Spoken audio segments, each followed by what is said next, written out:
maintenant, c'est-à-dire de caractériser un nouveau capteur de température qui est présenté ici sous forme de petit circuit intégré avec 3 broches de sortie. C'est le capteur de température TMP36. Ce capteur de température a donc pour grandeur d'entrée la température qu'il faudrait faire varier, et en grandeur de sortie, c'est nouveau, donc ça va être une tension électrique qui va être située sur l'une des 3 broches qui est ici. Bien sûr, ce composant tout seul ne peut rien faire, il va donc falloir lui associer ce qui s'appelle un circuit de conditionnement. Donc, on regarde sur sa documentation en anglais. Alors, il va falloir retenir que c'est un composant analogique. Qu'est-ce que ça veut dire? Son entrée est analogique et sa sortie est analogique, c'est-à-dire qu'elle peut prendre une infinité de valeurs. Après, tout dépend bien sûr de la précision. On voit que c'est un capteur basse tension, et puis ici, nous, on va utiliser le TMP36. S'ensuit tout un tas de schémas que je ne vais pas détailler, des schémas électroniques avec la connexion des broches, etc.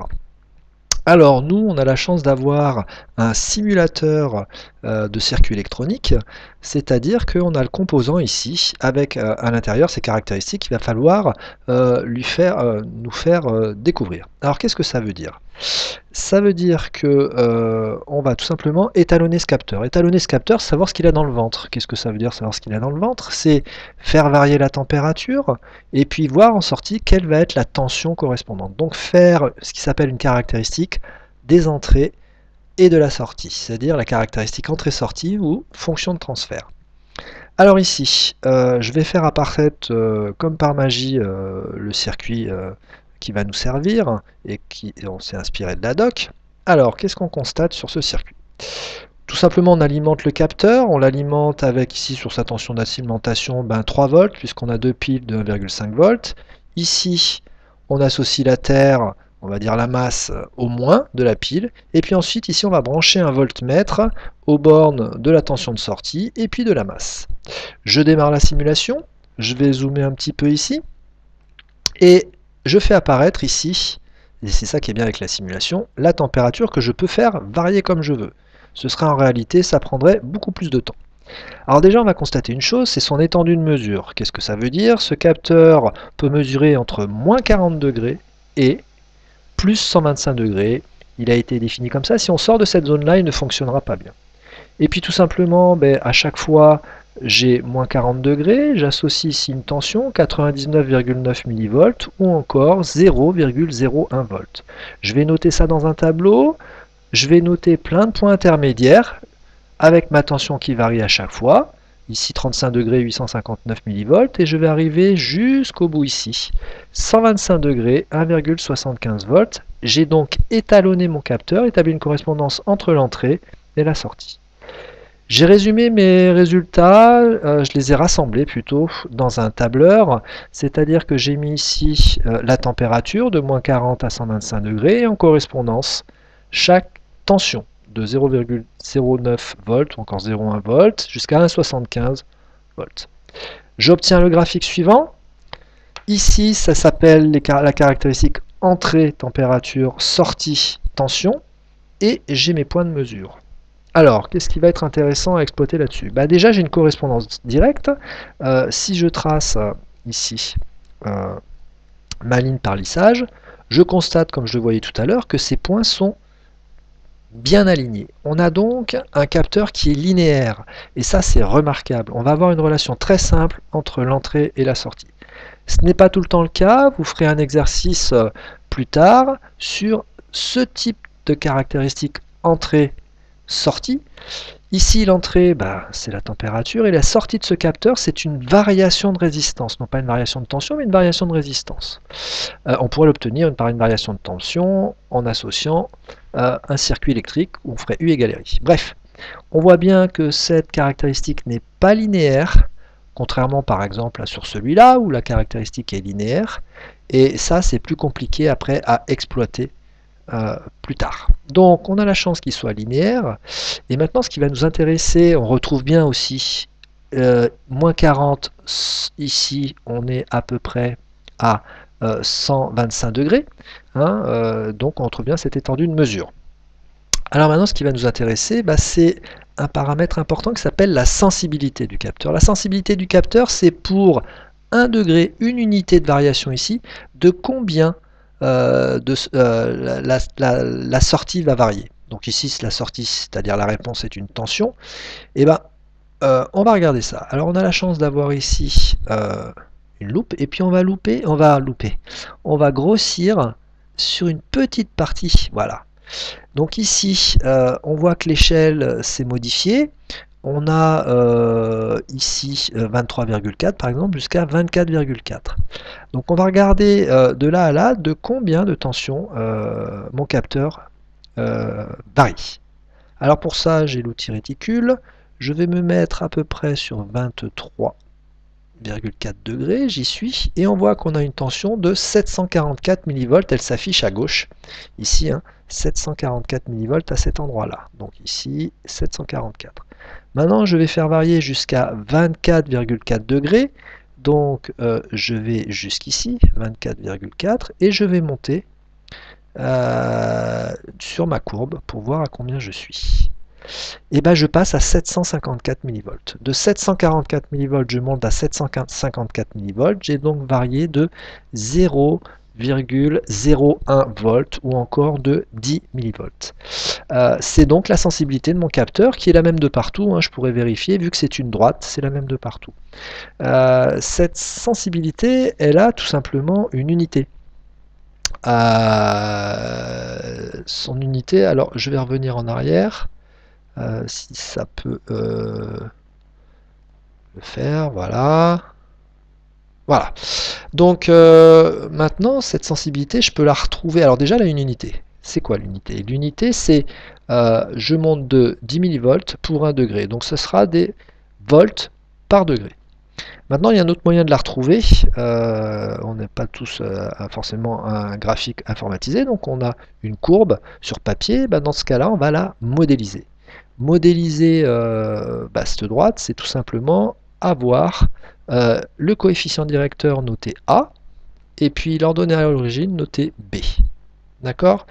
On va ajuster tout ça, et lui va le calculer.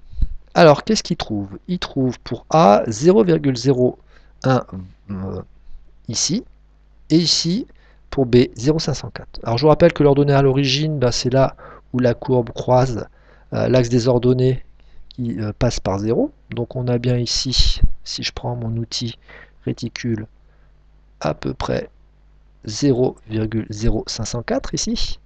Et puis après, ici, mon coefficient directeur, il s'avère que c'est 0,01 volts. Et ce 0,01 volts, c'est tout simplement ma sensibilité du capteur.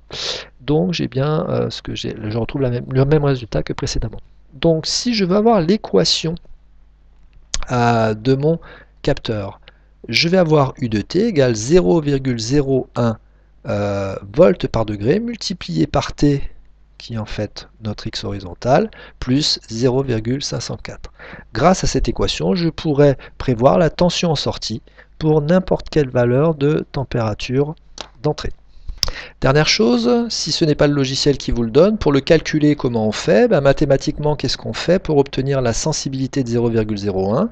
On fait tout simplement la variation de la sortie, donc je prends 2 points sur ma courbe, je calcule le delta de la sortie, donc le delta U, et ensuite je divise par le delta T, c'est-à-dire l'entrée, et j'aurai ma sensibilité, c'est-à-dire mon coefficient directeur. Nous allons maintenant généraliser tout ça pour compléter votre cours. Je prends dans le cas général cette caractéristique de transfert ou d'entrée-sortie d'un capteur. Ça veut dire que j'ai forcément ma grandeur d'entrée sur l'axe horizontal et ma grandeur de sortie sur l'axe vertical.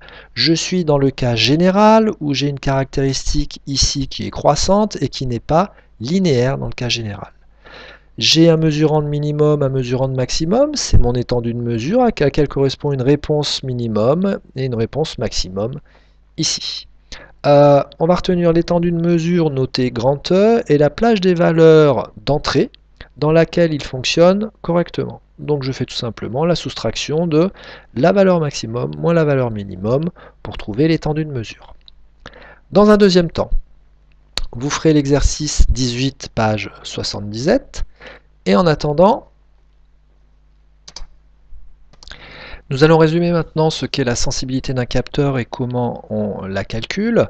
La sensibilité S d'un capteur, on la calcule tout simplement en faisant la variation de la sortie sur la variation de l'entrée.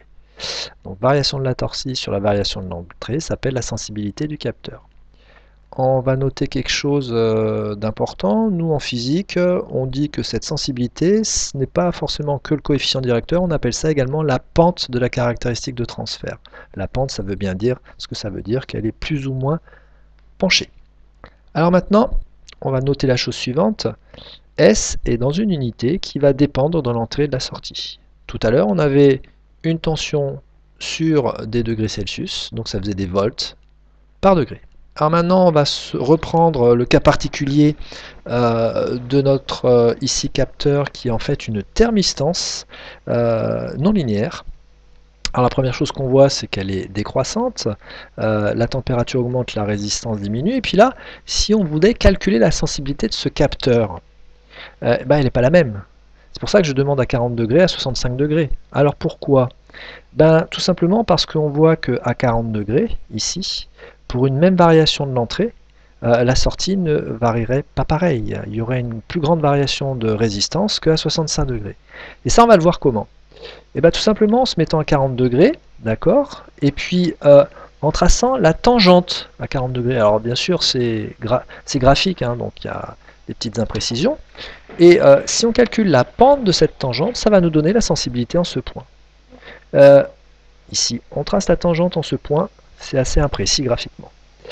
Et puis on calcule delta S sur delta M de la tangente en ce point.